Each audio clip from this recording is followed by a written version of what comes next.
Hello there, welcome back to the booth here at Pro Tour 25th anniversary. I'm Marshall Sutcliffe. This is Simon Gertz. It's our pleasure to bring you coverage of round number 5. We're down in the feature match area. We have Utter-Leyton, Stark, and Juza sitting at 4-0, and of course their opponents, Anghelescu, Wijaya, and Nettles, also at 4-0 and looking to cling to that undefeated opener. We're going to start things off once again with our legacy table. Let's head on down. It's time for round number 5 here from Pro Tour 25th anniversary. Oh, it's Lightning Helix! Oh my God! Oh, easy game! He didn't block and that was it! What have you done? What is it? What is it? What is it? Eric Jensen is your world champion!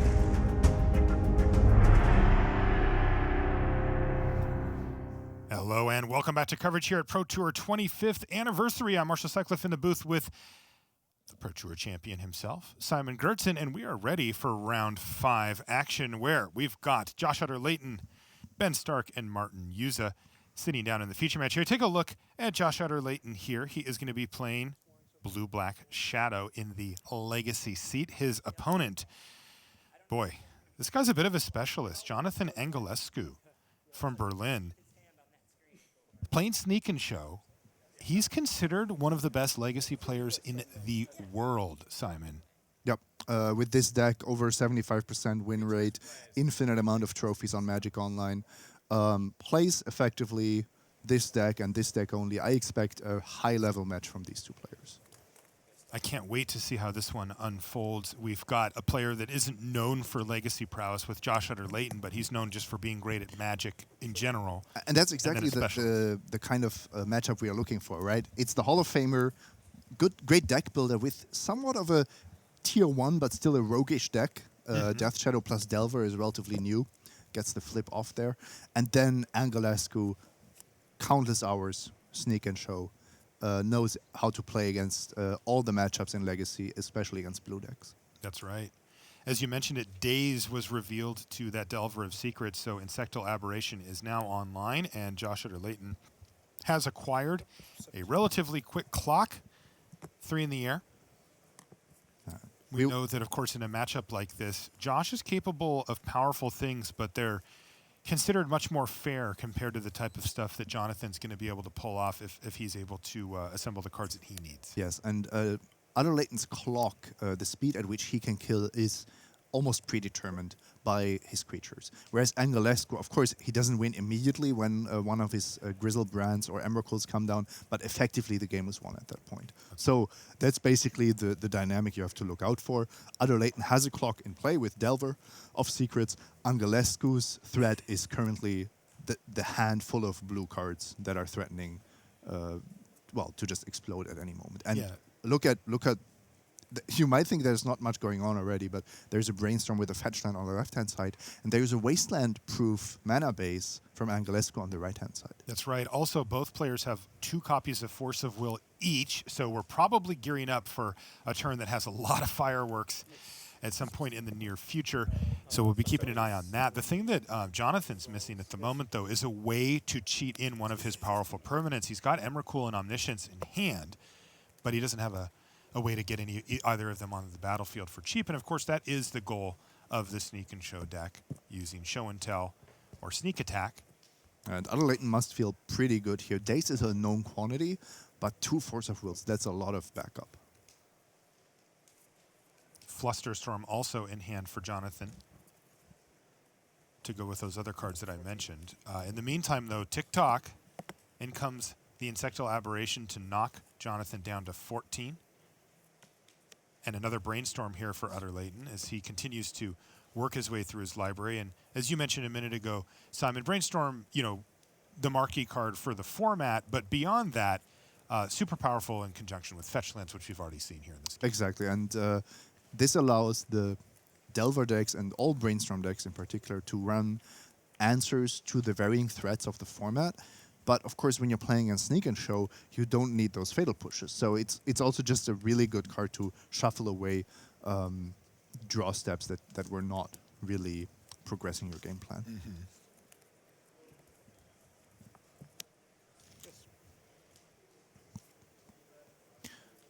Another nice little interaction there. you brainstorm, and then you use ponder to shuffle your library. Shuffling after brainstorm, that's kind of the key that you have to look out for. As somebody that's really new to Legacy, you might think, why don't I just brainstorm on turn one?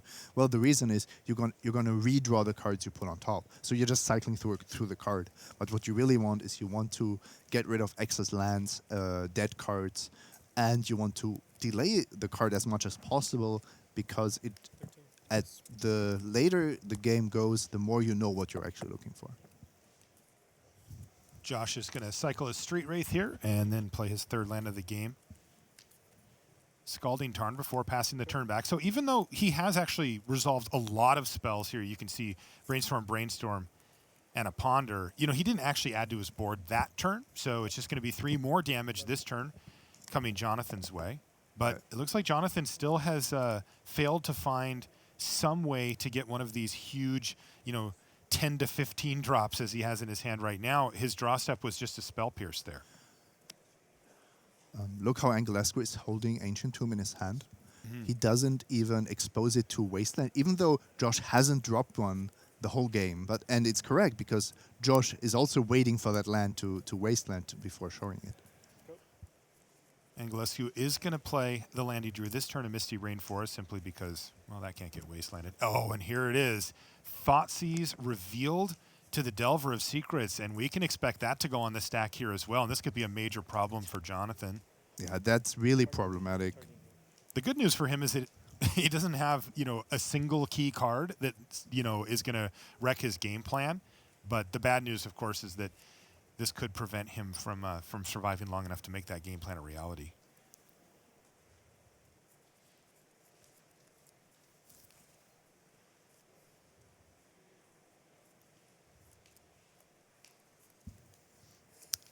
We see Anghelescu spell piercing here, and Utter-Leyton has 2 mana available, so he can pay for that spell pierce. That's right. So it looks a little bit suspicious here.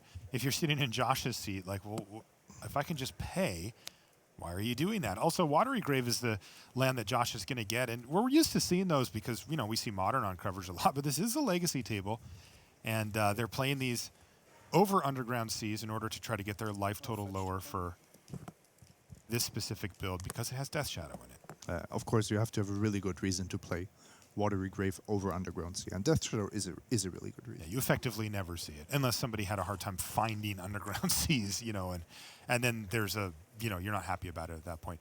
Now, Jonathan's going to crack one of his Misty Rainforests here, perhaps lining up this Flusterstorm. Another benefit of using that Spell Pierce just simply to make Josh go crack that fetch land is that he does build up his storm count a little bit here, so the Flusterstorm can for sure counter. This is actually relatively easy for Anghelescu in the sense that he knows that he's on a 2-turn clock now that the Delver has flipped.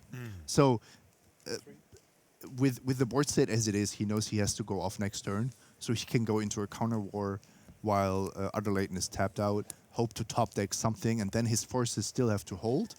We kind of know that they won't, but we will. He wants to see maybe a Brainstorm? Oh.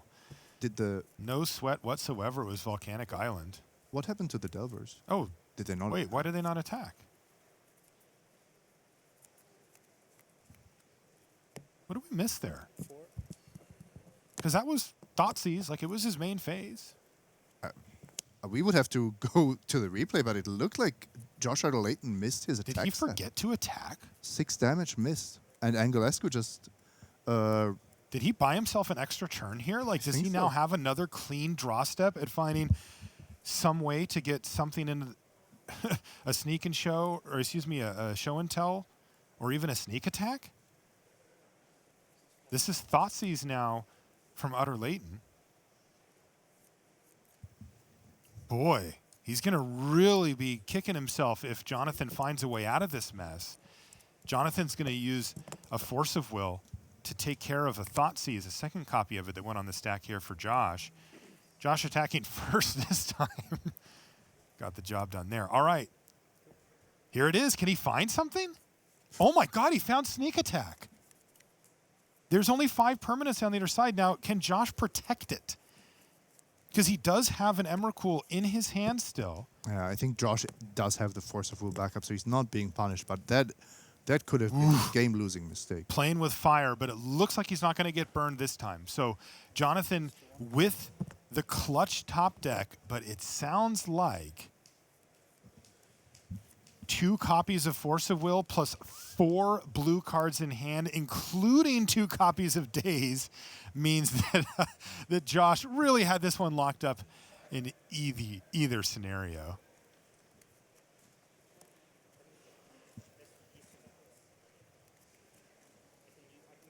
So he's going to have protection from all of this anyway, and he does need to go right now, take care of this sneak attack. So we're going to see a flurry of counter spells now from Utter-Leyton. First things first, Force of Will. And that's going to prompt Jonathan to just go ahead and pick up all of his permanents, because that is game number 1. Going to Josh Utter-Leyton. Plenty of wiggle room for him there. And I can tell you also, in our middle table is Ironworks combo in the hands of Ben Stark versus Vidianto Wijaya playing Blue Moon.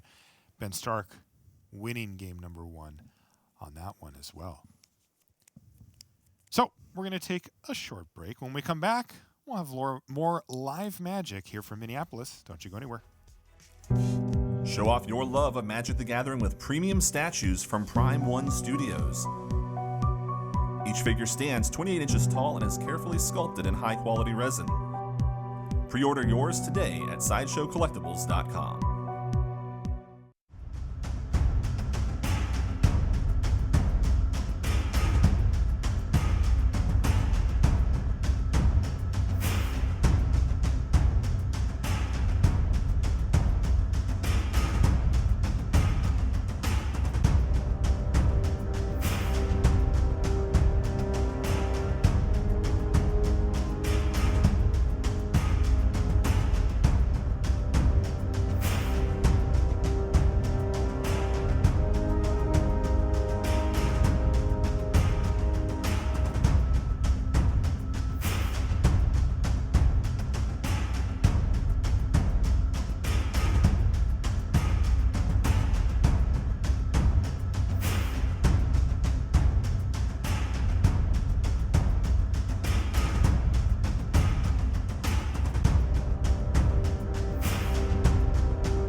And welcome back to the feature match area here in Minneapolis. We're here for Pro Tour 25th anniversary. Our floor reporter, Tim Willoughby's down on the floor, and he's got a report for us. Tim, what do you got?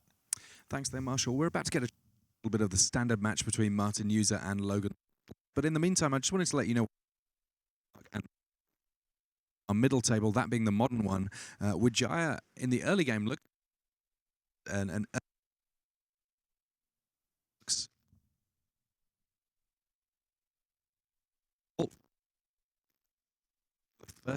instances. All right, it sounds like we're having a little technical issue there. Can't quite hear Tim. His mic was cutting out a bit, so we'll try to get that sorted out for you and get the update. In the meantime, why don't we jump down to our back table, which is our standard table, where we have Martin Juza playing against Logan Nettles. And it looks like we've got 2 very similar decks going at it. Also, it should be noted here, you know, Martin Juza, well-known pro in the Hall of Fame and all that. On the other side of the table, though, Logan Nettles is no joke. If you've played a lot of Magic Online, you will probably have bumped into Jabberwocky at some point. And if you have, that's him right there. That is Jabberwocky. Many of the pros look at his lists for constructed for inspiration or even just copy pasting purposes. Absolutely. As he is really good at refining deck lists down and has really kind of made a name for himself on Magic Online and So sometimes what the is Pro Tour as well. what is Vijaya's Magic Online username? Then we have all three of them. I don't know actually. He doesn't play as much as the others, right? Okay, I don't know. I don't know Vidianto's username. But yeah, but Nettles is an absolutely accomplished player, not only on Magic Online but also at the GP and PT level when he wants. He's not a big of a fan of traveling, as his cousin Reed Duke. You may have heard of him. They actually attended their first GP together when they were young, and well, it kind of stuck with Reed. Yeah, Reed Duke also basically coming from Magic Online. That's right. There was actually a time where I thought personally that we would see almost a full transition, that the pro players would come predominantly from Magic Online. That hasn't quite happened. I thought that too. We had a period of time where we had Brad Nelson and Reed Duke come up through Magic Online, either making their name or with Reed, winning the Magic Online Championship and transitioning into a live pro career from there. It hasn't happened as much as I thought either, but it's still predominant. You still see the players on Magic Online tend to do very well when they do make the jump to the live pro scene. So that means we get to go back here to Josh Utter-Leyton playing against Jonathan Anghelescu. And Jonathan's going to get the benefit of being on the play this time. He's going to kick things off with a ponder.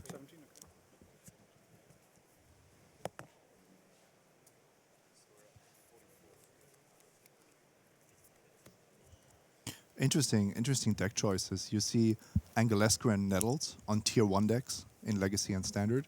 Wijaya with Blue Moon on his personal style deck that he wants to play.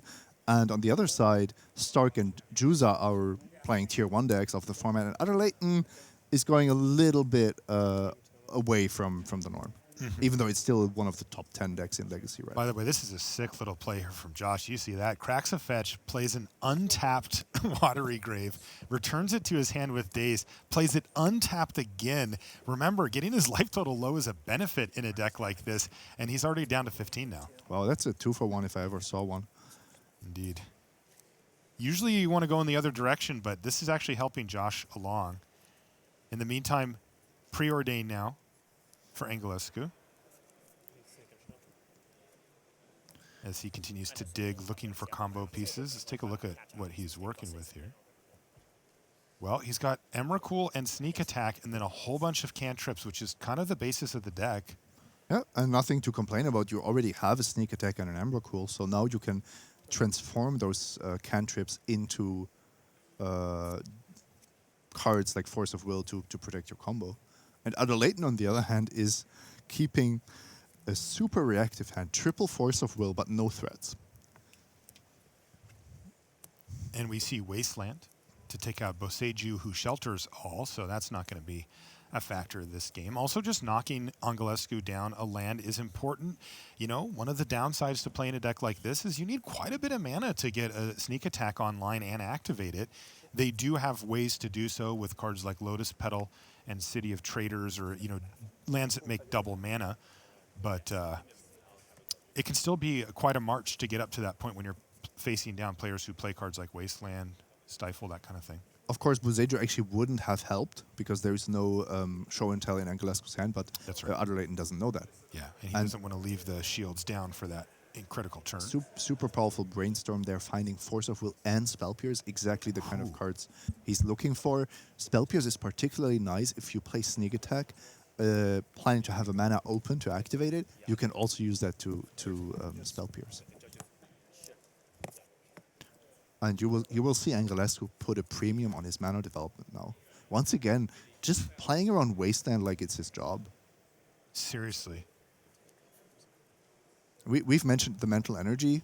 I think that's a really big deal. The fact that Anghelescu doesn't even have to think about that. Yeah. It's just, of course I'm playing around Wasteland. I'm playing against Delver. what are you talking about? Yeah, it looks like he's going to get thought seized here and just go ahead and let it happen rather than 2 for 1 himself to prevent it. Or even in this case, casting a Spell Pierce would have done it, and he just let it happen. What do you make of that? Well, you don't want to 2 for 1 yourself with the Force of Will. Right, that makes sense. And you don't want to shuffle your library, I think, depending on what. Well, we know one of the cards is Sneak Attack. So he's going to need that one. If Utter-Leyton takes Emrakul, he's forcing the shuffle anyway. That's right. I think that, Anghelescu is probably thinking like it's not super tempting to take the Emrakul as a relatively dead card when what you end up fighting over are the ways to get Emrakul into play rather than the Emrakul itself. No, it would make more sense to take the permission, but the fact that Anghelescu just brainstormed, has another brainstorm, is a little bit scary. Utter-Leyton, by the way, I believe he sideboarded. Yeah, he must have been a sideboard card. Reanimate. If that was it isn't necessarily a sideboard. Not necessarily, because you lose life with it, and you can return your Death Shadow. You can get people with it too. Let's check. 2 reanimates in the main. Yeah, so it's actually a main deck. Yeah. If that is not an Emrakul but a Grizzlebrand, Utter-Leyton can suddenly reanimate Grizzlebrand. Of course, it doesn't work with Emrakul. So I have heard stories of this deck being play tested, where the opponent played Faithless Looting on turn 1, discarding Emrakul, and the calm, cool, and collected player with the blue-black shadow deck just said, "I'll take that, thank you," and prompted an immediate playtest concession. Wasn't Josh, but you know who it was. And this is also a pretty common play. Reanimate on a Street Wraith. This gets your life total properly down so that you can get your Death Shadow online. And plus, it's a clock. Like, once again, we've just seen these 3-powered creatures, 4 toughness. It's kind of hard to kill, and it just starts clocking them. Utter-Leyton also hasn't managed to draw a Death Shadow in either of these games. Oh, Anghelescu might be preparing something here. He's fetching his upkeep, asking about the number of cards in Utter-Leyton's hand. He must be fetching either main or draw or something, because he did get that. He drew and then he fetched. Yeah, because he got that card he back. He wanted the sneak attack. He knew that he would have the sneak attack. And here we go. This should be it, right? He can now crack this fetch land, and assuming that happens... but this is not resolving. Okay.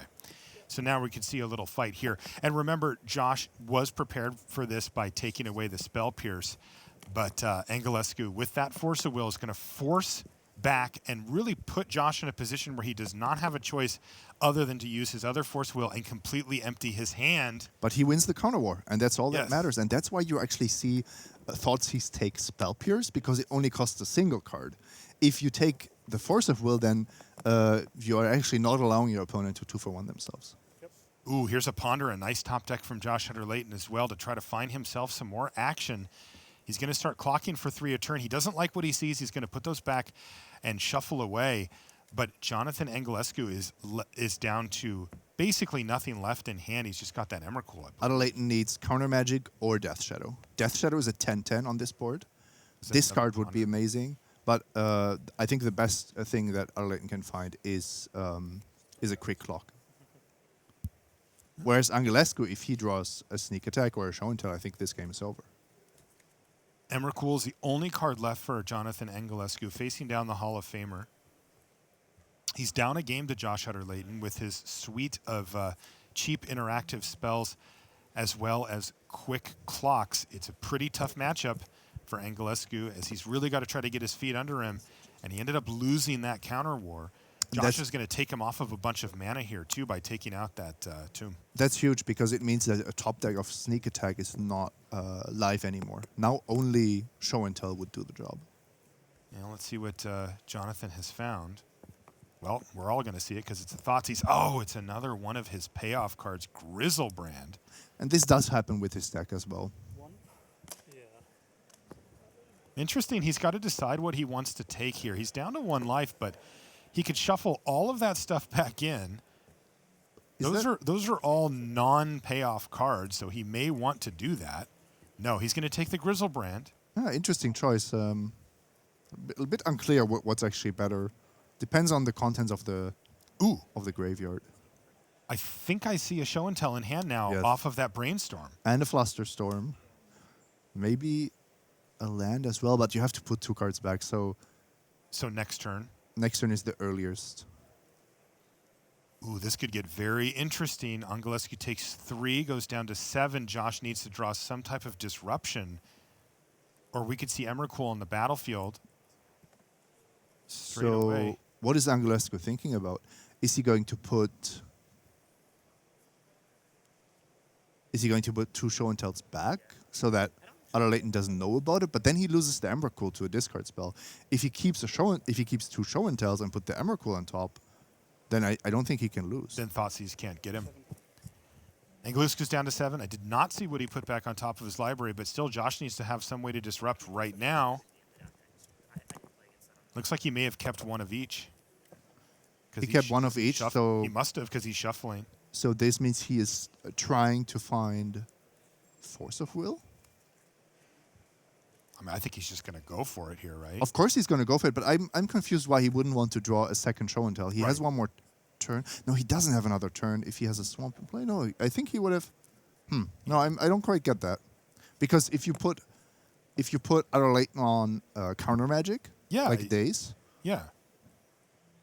Well, yeah, but it is still show and tell, so it's just putting the card onto the battlefield. So if this one doesn't resolve, the next one does. Even if he has an Emrakul, he can just get hit for something. Oh, here we go. No, nothing left for Josh Utter-Leyton, and that means that Jonathan Anghelescu is going to win game number 2. Wow, that brainstorm was clutch. He drew that, found himself not 1 but 2 copies of show and tell, and calmly, coolly, collectedly put Emrakul on the battlefield and said, your move with Josh Utter-Leyton at 1. Plenty enough to get the job done, and just in the nick of time as well. So great stuff there from the Legacy Master himself, the show and tell king, Jonathan Anghelescu.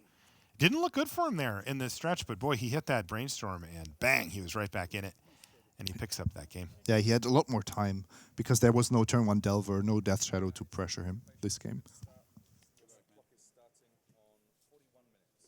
Emrakul, perhaps a little bit of overkill when your opponent's sitting in a hefty 1 life, but hey, run what you brung.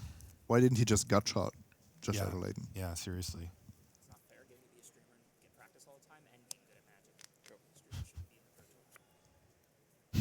Ben Stark talking a little trash to Logan Nettles. This is, of course, our standard match, Martin Juza versus Logan.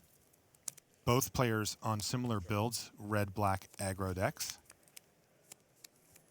Martin Juza from the Czech Republic is in the Hall of Fame as of last year.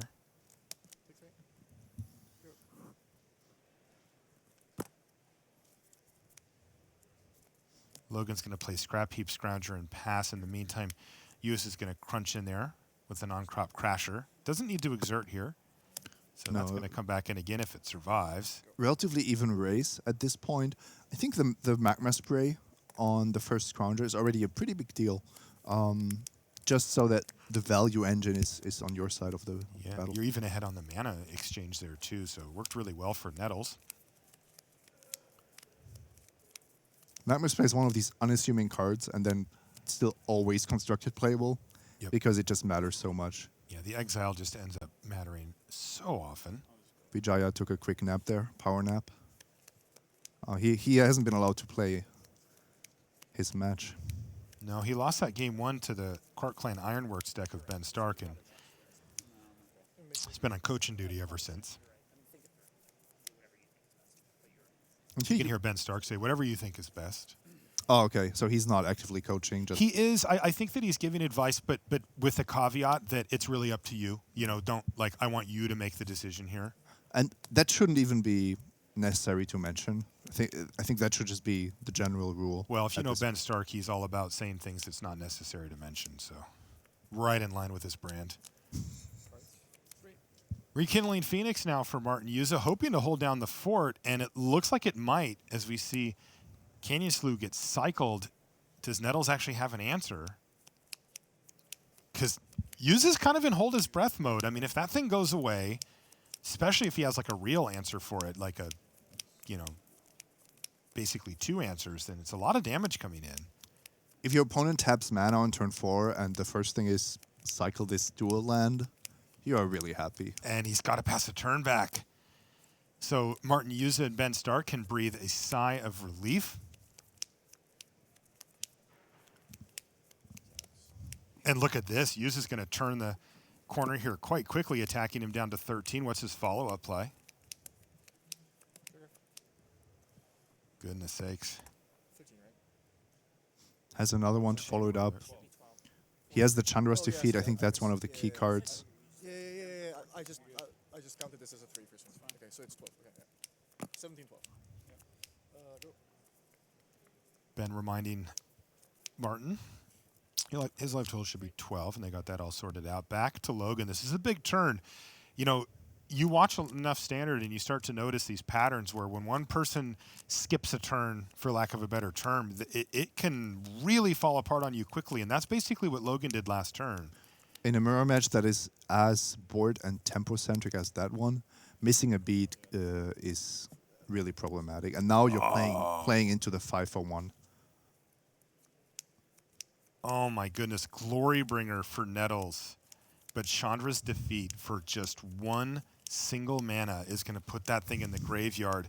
And that's another tempo swing that's so difficult to come back from, especially when you were already behind a bit in the first place. Nettles could have played a Rekindling Phoenix. I'm wondering if that would have been the more defensive play. It's not as bad if there is the Chandra's defeat at least. Maybe he figured that he's so far behind that he just has to go for it. Now he's going to play it now. No land drop for the turn. Maybe he has some way to interact as well in his hand. Well, doesn't look like it. Martin Juza finds himself down a game against Logan, but way ahead in this one, and maybe an Abrade is enough to finish things off as he's relatively cleared the board out. What does he have now? Everybody in. And that's a lethal attack with no removal spells left for Logan Nettles. So Martin Juza with red-black aggro is going to even things up. And boy, we got a real match forming here on all sides. Games split, except for in that middle table where we haven't quite played game number 2 yet. So got a good one.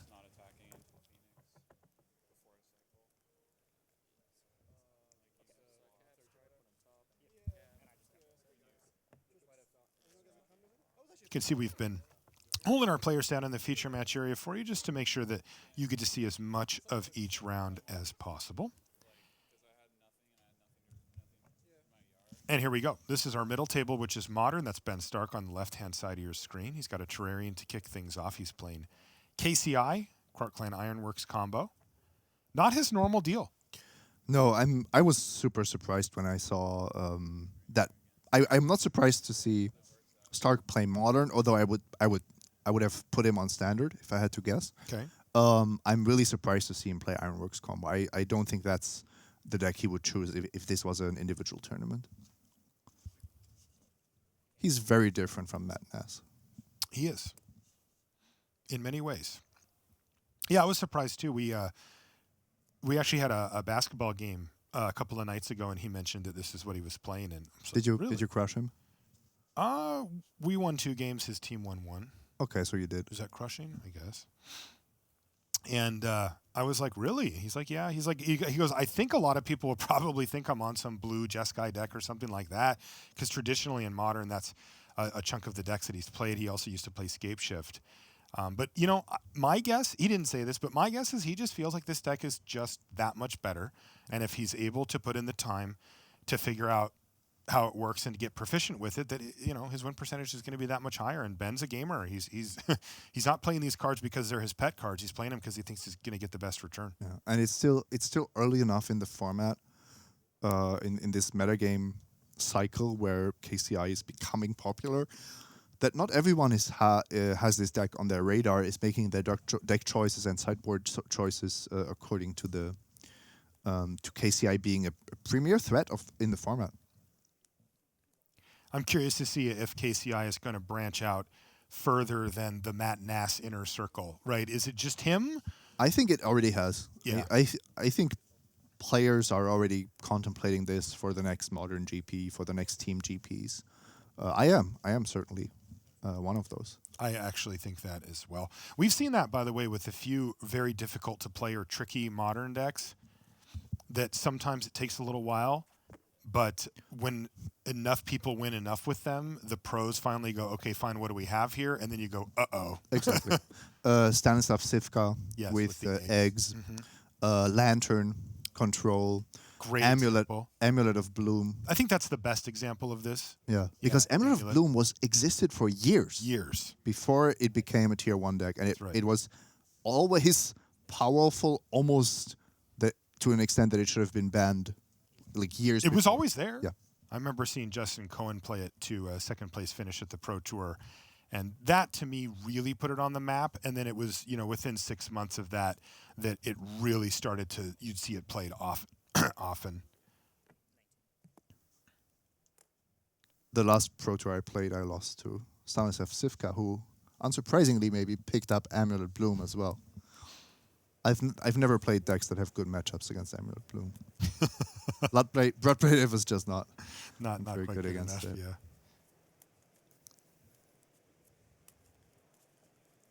Yeah. It's good to see Stan back here this weekend. He's a dedicated gamer. Here's Quarkline Ironworks now for Stark. It hits the battlefield. He's got 4 other artifacts already sitting there. And with just a Vendilion click here for Wijaya, he may need to do something. Yeah, the scrap trawler is the missing piece to the combo. But even without it, Stark can chain through these artifacts that allow him to draw a card, and that way he sees so many new cards together with Ancient Stirrings that scrap trawler is very likely to come down. All right, so he has Negate, and that's going to take care of the Quarkline Ironworks. The Pyrite Spellbomb will take down the Vendilion click to make sure that Stark's life total stays nice and high, and he's going to pass a turn back. One of the interesting things, of course, about Blue Moon, one of the namesake cards for it is Blood Moon, and look at the mana base there for Stark. I am looking at the mana base, but does he really care? I don't know. So the fact that most or all of his cards are colorless or effectively colorless means that Blood Moon doesn't get to shut him down.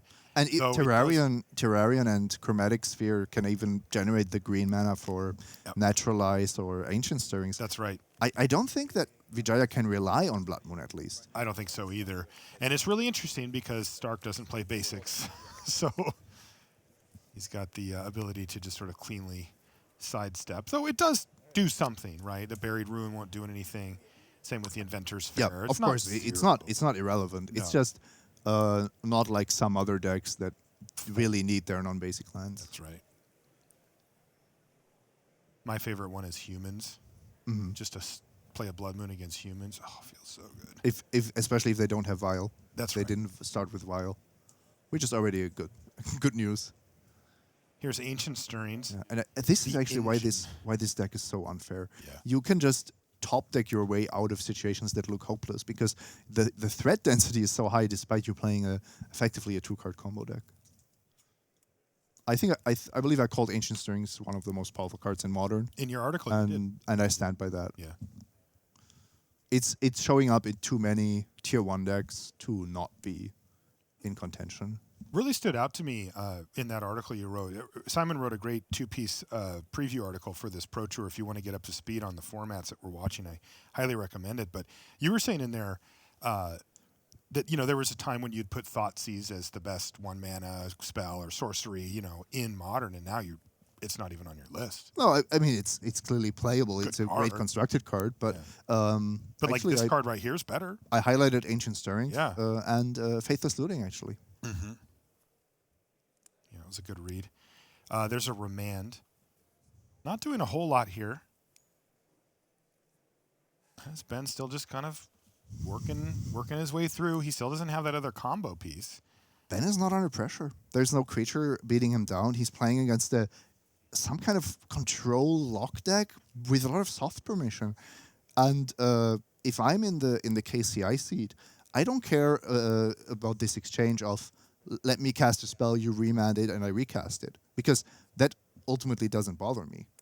As long as this Torrential Gearhulk is in Vijaya's hand, I think I'm favored to win as long as the game continues like that.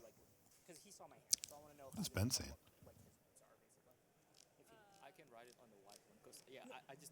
I would even trust you to just tell me. I just don't even know if I'm allowed to request that or not. Basically, you have the right to see what's right there, but he is under no obligation to make it more obvious to you what's going Sure. on from that. No Turk public information. Sure. That's Okay. the answer. Do you want me to scour it, or do you want to just tell me?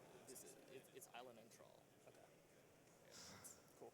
Did you catch that? There's no notes section. Basically, This is like not like Wijaya was taking notes about certain things he had seen or knows about Ben's hand, but it wasn't completely readable to Ben. So Ben asked the judge if he's allowed to request Wijaya to make it more obvious what he knows about his hand. That is funny. In the meantime, one of the cards I'm looking at here, Simon, on Ben's battlefield is Buried Ruin. That is a land that he can use to get back Clan Ironworks from the graveyard and potentially recast it. It gives him some resiliency against a bunch of counter spells where he can kind of keep throwing these things on the stack. 21. Thinking the Ice is the play from Wijaya as he passes a turn back. That could certainly be a quick clock at some point. Yeah, not the card you would associate with this matchup. Maybe a sign of a little bit of desperation on Vijaya's side. Yeah, he's not hitting his land drops. He's playing control. He has 4 lands, and Stark is sitting there with 8 mana sources. He is. Ooh, here's Scrap Trawler. Sure, Vidianto can go ahead and remand it, but if Stark wants, he could even just recast it. And that's exactly what he's going to do. Vidianto says, sure. Don't know if Ben has anything else this turn, but he very well may. He wants to get value out of the Scrap Trawler as soon as possible. It's only a little bit of value, but drawing a card and getting a Pirate Spellbomb back just extends the lead here. Did he draw his card? What did he get? Oh, a Mox? Ooh, more mana. And he can even play this Pirate Spellbomb this turn and pass it back. So quite a board developed here for Ben Stark. He is missing one key ingredient to this particular chicken dinner. He needs to find that Clan Ironworks either out of his library or dig one up from his graveyard, cast it with that Scrap Trawler out, and then things get ugly from Vidianto Wijaya's perspective. And Ben played this really smartly. He didn't go through all the jump through all the hoops of getting back KCI and playing KCI first, and because then he still has to wait for Scrap Trawler for this board to become a threat.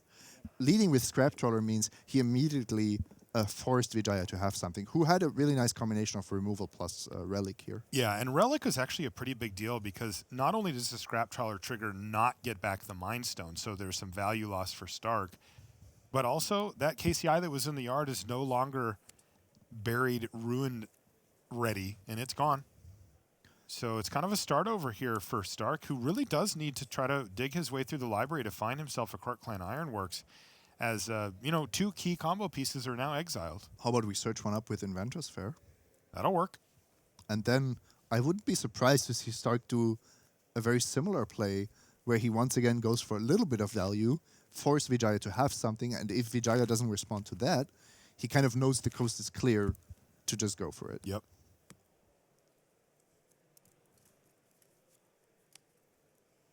Stark might not be Matt Nas, but I think he has put in the reps.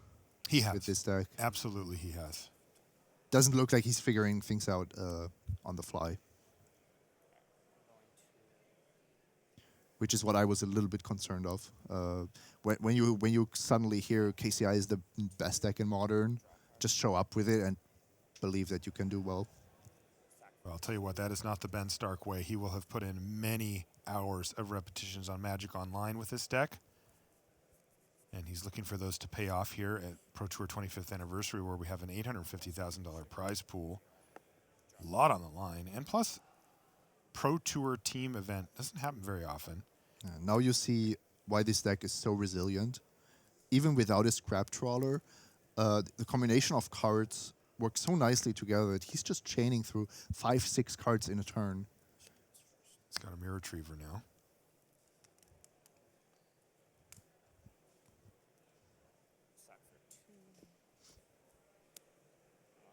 He's using that die to track his floating colorless mana. You can see things are getting a bit tighter. He's not really finding the scrap trawler that he needs to find. On the other hand, the question is, does it really hurt so much to let Wijaya have another turn?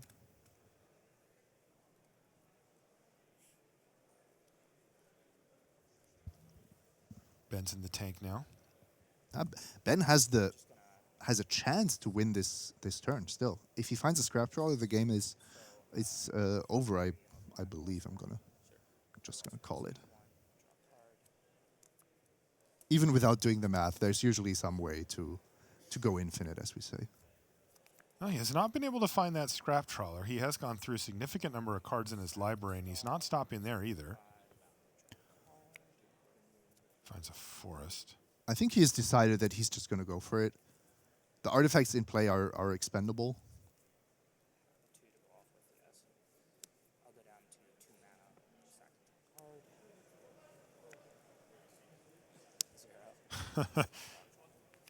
That's a great card. That's basically divination. Yeah, the Ichor Wellsprings are adding mana. Just a couple, but he gets a card out of the deal as well. He finds another KCI. Star back up to 5. Oh, down to 1 and then back up to 3. My mistake. And now this will make green, so that Ancient Stirrings is live. That's right. Best card in Modern. I mean, he's seen, what, 5 or 6 cards this turn, and now he's going to add on another pile with the... There it was. There was a scrap trawler in there. Yep, he went for it. He decided this is the right turn to go for it. Don't let my blue-red opponent untap. He is tapped out. The relic was fired. This is my chance, and it's not even close. This is so clearly winning, and Stark will demonstrate that if Wijaya doesn't concede earlier. Now, the key thing is you need one more artifact in play to actually sacrifice to get the scrap trawler engine running, and then now what happens is you generate mana, cards, and additional cards from your graveyard with every scrap trawler trigger.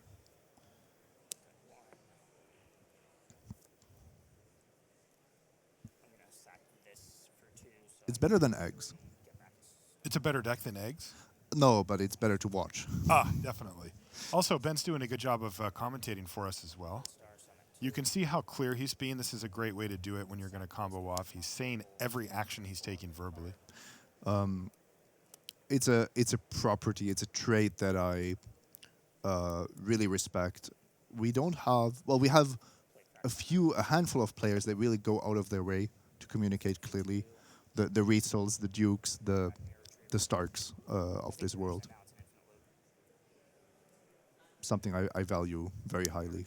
Now he has a Mirror Retriever as well, which means he can just do this indefinitely. He actually told that, by the way, to Vidianto, who of course knows the combo as well. And he says, "Look, I've got the spell bomb. I can just do this, and you're dead." So that is the match going to Ben Stark, meaning that his team is up 1 match of the 3 that they need. But Logan Nettles is even with Martin Juza on the back table. And we see that same thing on our front table, which is our legacy table.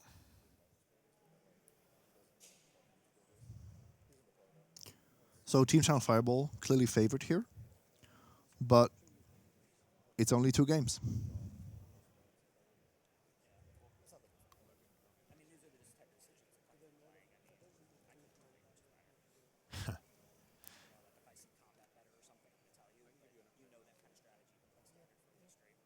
I don't know how well you guys can hear Ben Stark at home, but he was once again kind of reinforcing that strategy of, look, you've been playing this deck. These are the type of things that you're good at. If I see something in combat that looks unintuitive or that you might miss, I might tap your shoulder, but go. Like, you're my teammate for a reason. Mm-hmm. Go. Yeah.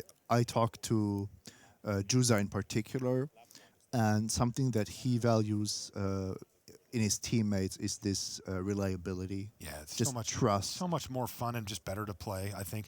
It sounds like Tim Willoughby, our floor reporter, has a little update for us. What do you got, Tim? So just a quick update on how things finished up on our legacy table. It was Josh Utter-Leyton and Jonathan Anghelescu at 1-1, and Josh, unfortunately, on a mulligan to 5 for the deciding game. He kicked things off early with a Delver that flipped and was able to get in a few solid hits. Thought seized a copy of Show and Tell, but never found a second land. That meant that there was time for Anghelescu to assemble Boseju plus another Show and Tell. Grizzlebrand came into play, and while there was one turn where there was a nice little block and then snuff out my own copy of Insectile Aberration just to save on life gain, it wasn't enough. Ultimately, Grizzlebrand and Anghelescu taking down that match. All right.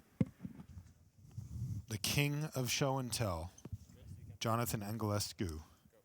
Hall of Famers 0, Legacy Experts 1. Yeah, so far. So that means, though, that we get an exciting conclusion into this round. It is going to be Martin Juza, the Hall of Famer, versus Logan Nettles, both on red-black aggro with Logan on the play and the round hanging in the balance. Who will it be? Right now, the mirror match has started off thusly, both players with Scrap Heap Scrounger, but of course, Nettles being the first one to get one on the battlefield means he gets to strike in there for first blood, so 3 damage. Knocks Juza down to 17. Land number 3, go from Nettles. Usually a sign of a reactive hand, plus 4 and 5 mana spells. So we could be looking at perhaps a double removal spell hand. Yeah, here. removal or Rekindling Phoenix, Chandra, Glorybringer. These kind of very high impact cards. Because we see that right away, Nettles had the Magma Spray to take care of the opposing Scrap Heap Scrounger and keep the board firmly in his favor. And it looks like he is going to use his mana, though. It's just going to be cycle after Juza plays Carry Zev Skyship Raider and passes the turn back. So Nettles perhaps digging for lands. Let's see if he's got one of those really powerful hands that we see out of this deck sometimes. Oh, yeah. Pair of Chandra Torch of Defiance in hand, plus an Ether Hub. Yeah,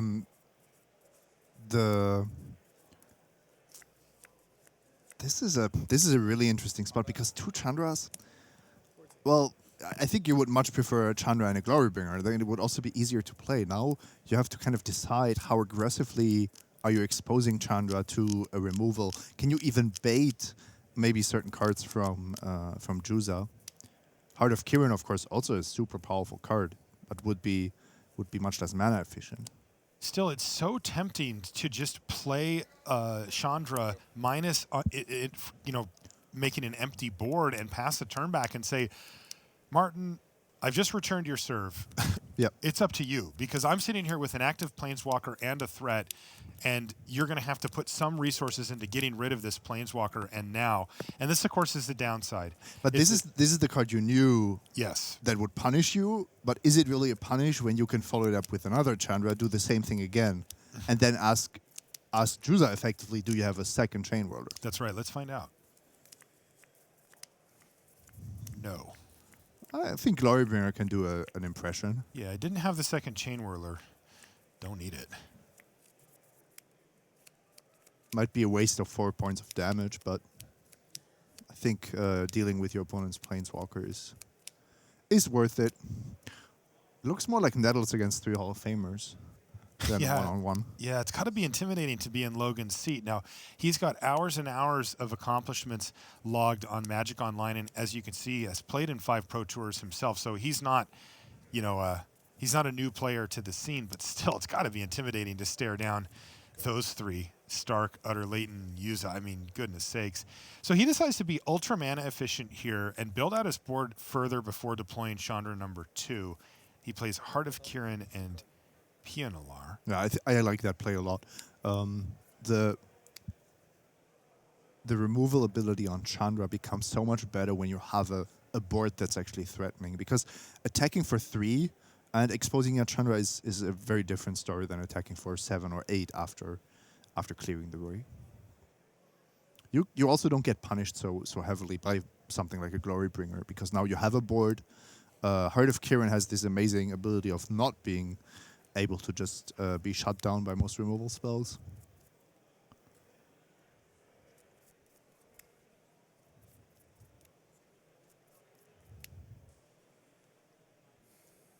It's a really tight game. 5 points of life difference. It's not so much. Nettles also ahead on board. I think Juza has the slightly better hand, though. Yes. Now with the magma spray, that's obvious. Might even tempt him to be a little bit more aggressive here. Yeah, I mean, he's running his Goblin Chain Whirler right into a Heart of Kirin.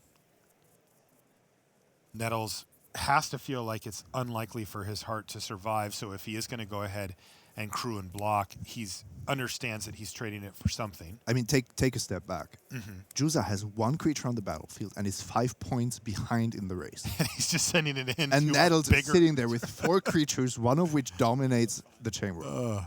Nettles is no blocks. Nettles is just going through the cards that could be in Juza's hand that would make him make this play, because it's not just Magma Spray, right? It has to be Magma Spray plus something. Huge no block there from Logan Nettles. He says, I'm not falling for it. I want to maintain my best threat and not let you use a cheap removal spell perhaps on a card like Heart of Kirin. Also representing another Chain Roller here. So I like this play for a lot of reasons. One of them being, yes, you are giving away some information, but you're also deceiving your opponent at the same time. There's Magma Spray right back at you, same target as before. Scrap Heap Scrounger, and then a follow-up play of a Rekindling Phoenix, and that leaves that Glorybringer in the wings as well as Unlicensed Disintegration for Yuza. So still a very powerful next turn lined up for him, kind of no matter which way he slices it. The question is, what can Nettles do on his turn? We know he had a Chandra Torch of Defiance left in his hand, and then a draw step coming as well. Yeah, and Rekindling Phoenix, I think, is one of the best cards in the matchup. Simply because everything else can be traded 1 for 1. The Phoenix needs more answers. It's funny how blocking with Heart of Kirin would actually have been better for Nettles, because now he doesn't have the best creature to crew the heart with. He's on defense. He can't use the Vigilance very well. So I think Juza kind of got in 3 damage there. That was very well played. Because you're telegraphing that it's bad to block, of course. And it was Chandra plus a land. For Nettles, he's going to plus, and he's going to see another land, knocking Juza down to 12.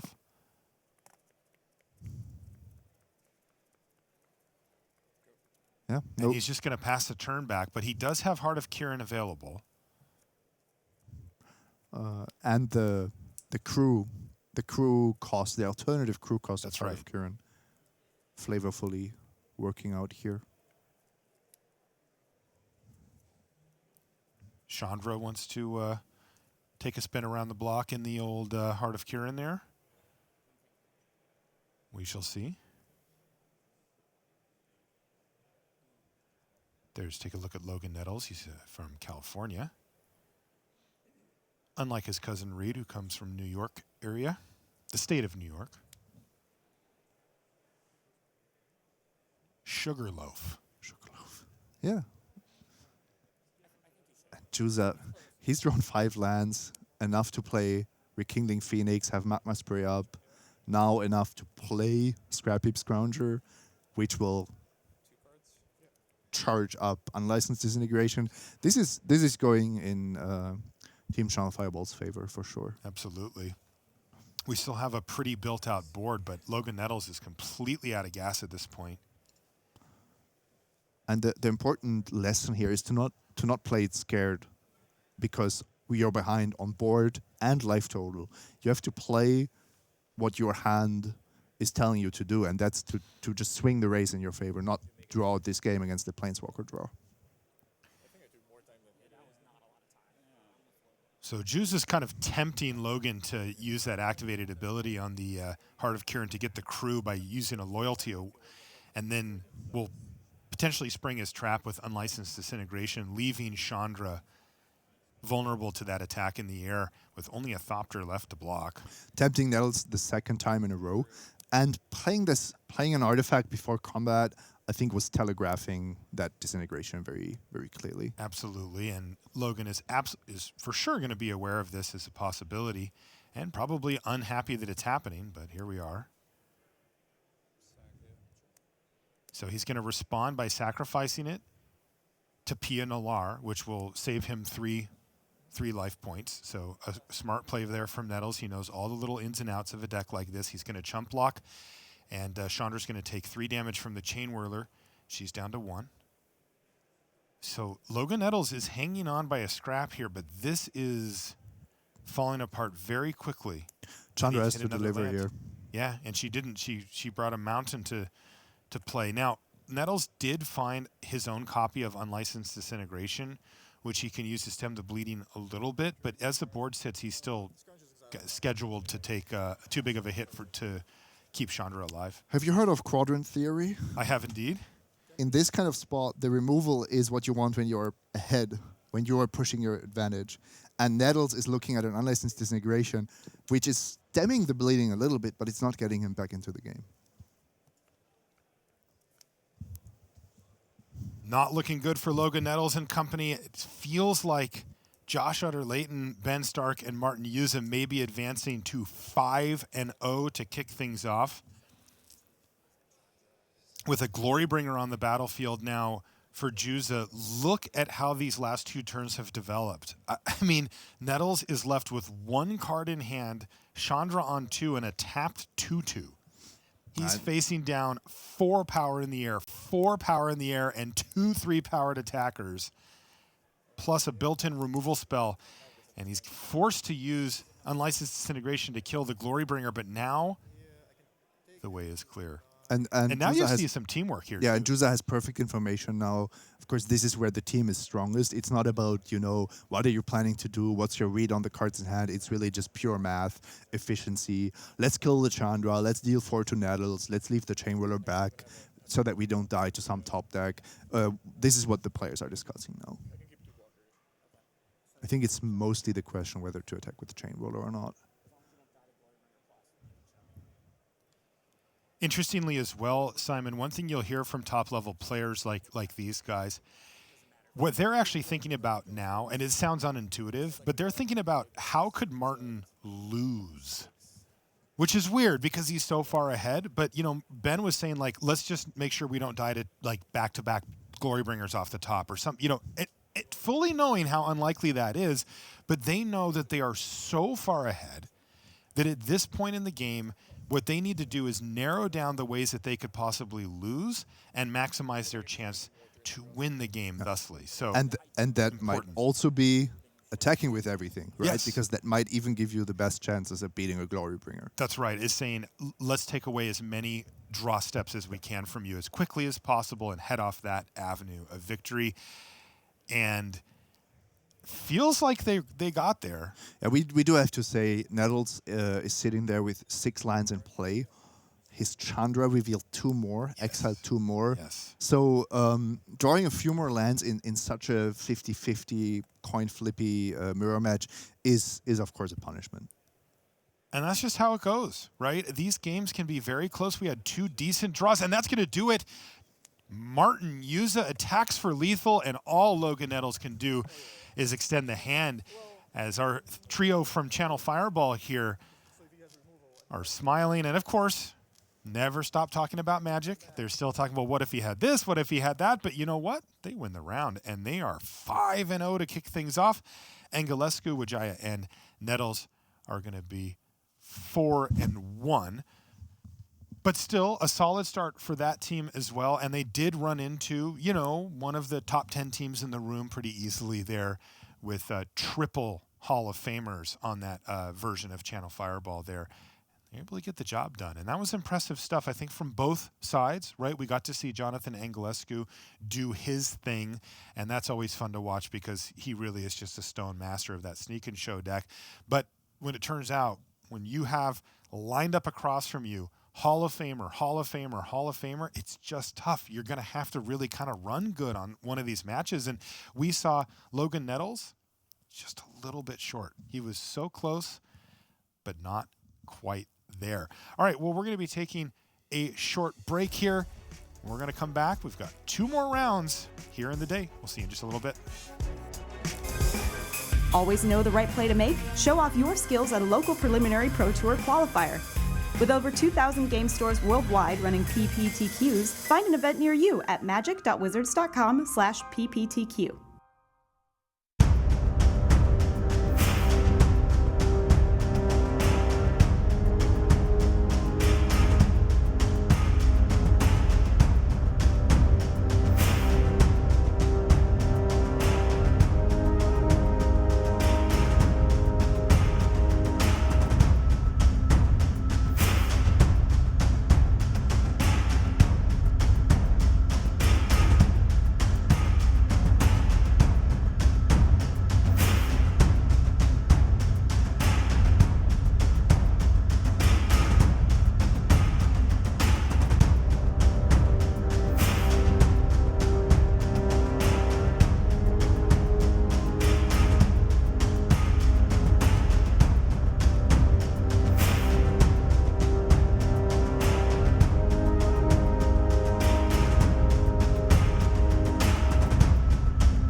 Hello everyone, welcome back to the news desk. That's Paul, that's Maria, this is me.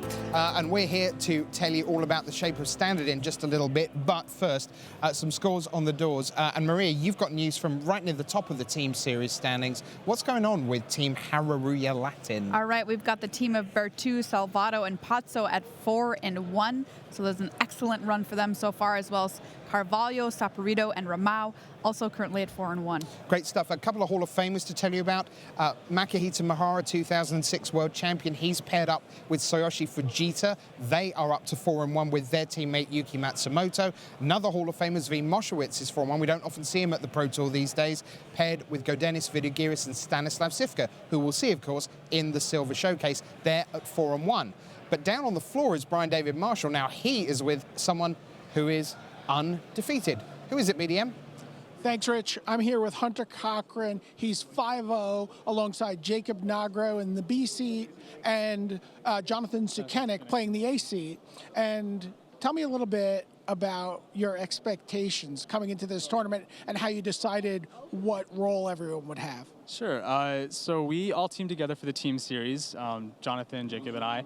And we kind of came to the point where we said, you know what, Sukenik has a very, pretty good legacy history. He's had a lot of success, especially on the SCG circuit. Noah Walker said that he was top 5 legacy Grixis Delver players for a while, so he was a very strong legacy candidate. Jacob has a lot of modern pedigree, very good GP results. He 9-1'd in Spain earlier this year in modern, so he was very much a natural fit for that. And I've had some standard success, a couple of GP top 8s, just in general. I'm basically the one that can't do anything else. So Jacob could play standard, Sukenik can definitely play standard, but I'm pretty pigeonholed into this one thing that I can do, so that's how we formed our team. Yeah, we're talking about Jonathan Sukenik. Sukenik estimates that with everybody else quitting on Grixis Delver, that would make him the best by default now, right? Right, yeah. No, he felt really good about his list.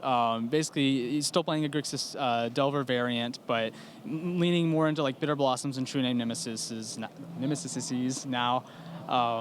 So yeah, he put a lot of work into that deck. Just constantly playing. He probably ground out 40 or 50 leagues with this deck. I wouldn't be surprised. So he's very well prepared.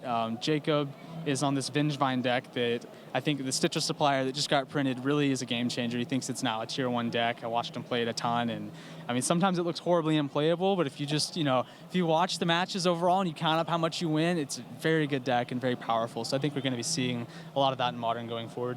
Now, I know you guys got things started off very fortuitously with a bye. Oh, yeah. But you had the opposite of a bye this round. 3 Pro Tour champions standing in your way of being 5-0. Oh, yeah. No, we had a really hard match. We had Guillaume Wafatapa, and it was Guillaume Matignon and Antoine Ruel. Antoine Ruel was the last one, yeah. So, it was just, you have 3 giants over there, and they're all playing control, which actually ended up being very fortuitous. I think I'm playing the red-black aggro deck, which, depending on how the control decks are built, I can kind of dismantle. Jacob has a very, very strong matchup against these blue-white control decks, because their best option really is a rest in peace to shut off the graveyard strategies. And if he's on the play, oftentimes by turn 2, he's already put 6 to 8 power on the board, a couple of Vengevines coming in. So it was, I think that Sukenik resolved a Bitter Blossom game 1, and his opponent goes, main deck? And he goes, yeah, I'm playing 2. And just flat out said, I don't think I can beat that card. I think I'm just stone dead now. He was on the Blue-White Miracles deck in Legacy. All right, Hunter, I could tell you your seat's going to be right behind you over here. You're going to be in the feature match area playing to go 6-0 here at Pro Tour 25th anniversary. Good luck the rest of the way. Thank you so much. All right, so time to get into the shape of Standard. What are the top decks in the metagame? Let's find out in the company of Maria Bartholdi and Paul Cheon.